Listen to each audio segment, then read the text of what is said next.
वारीचा घेतला पावलांनी आम्हा वाळवंटी तुझी सावली गळा भेट घेण्या भीमेची निघाली तुझ्या नाम घोषात इंद्रायणी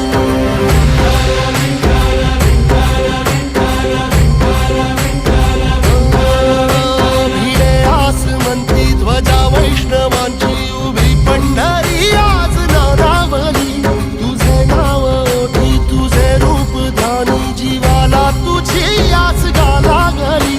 जरी बाप साऱ्या जगाचा परी तू